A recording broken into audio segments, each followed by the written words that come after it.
Joseph, you can't go to sleep feeling like this. I'm sorry for everything, and I know you need space, but I'm here for you.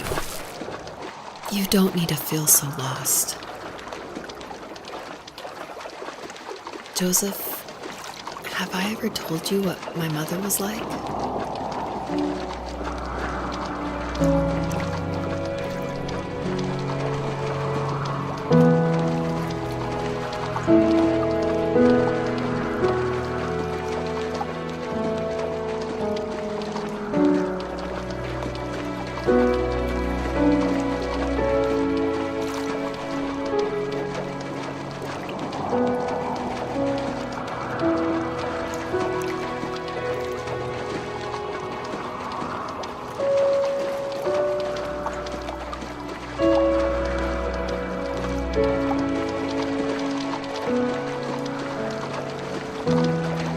You know what it's like not to have a mom at home.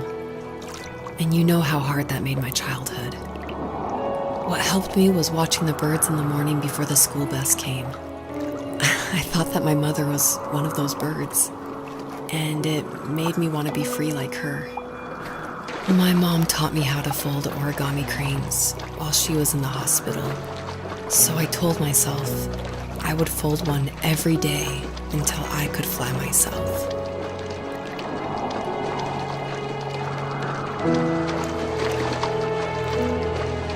I think we both have always loved animals, and for me that love started with a dog.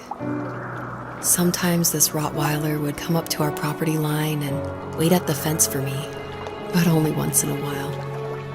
I was sure to check every day immediately after school, and it usually ended in disappointment. I would even steal money from my passed-out dad just so I could buy these off-brand dog biscuits. Even when she did stop by, she never went beyond the fence. Why was she so scared?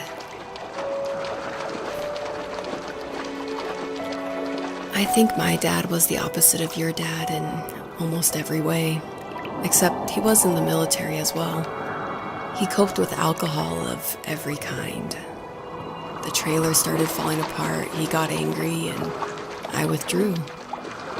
More and more I became the weird, quiet kid who made lots of origami birds and carried dog biscuits around.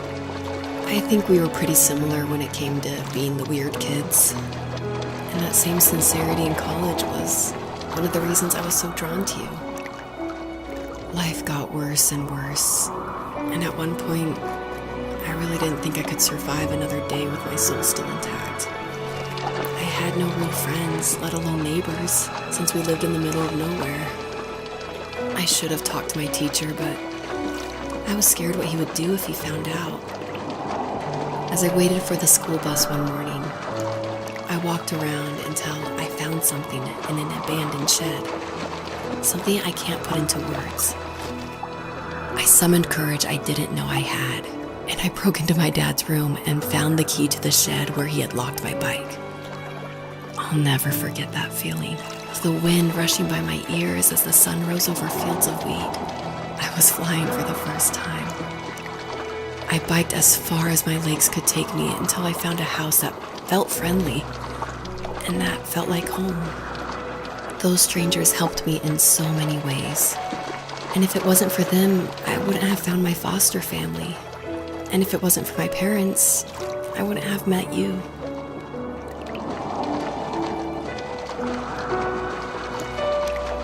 You have strength, Joseph, and you're not as alone as you think.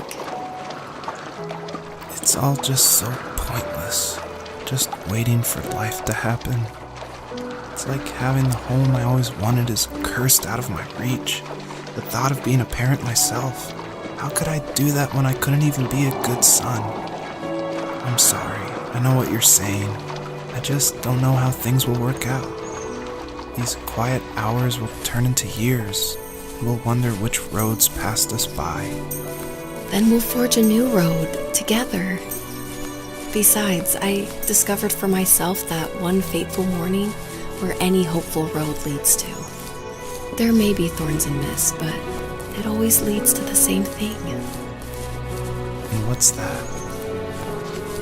Family. so glad that you're part of my family, Rachel. And I'm glad you're part of mine.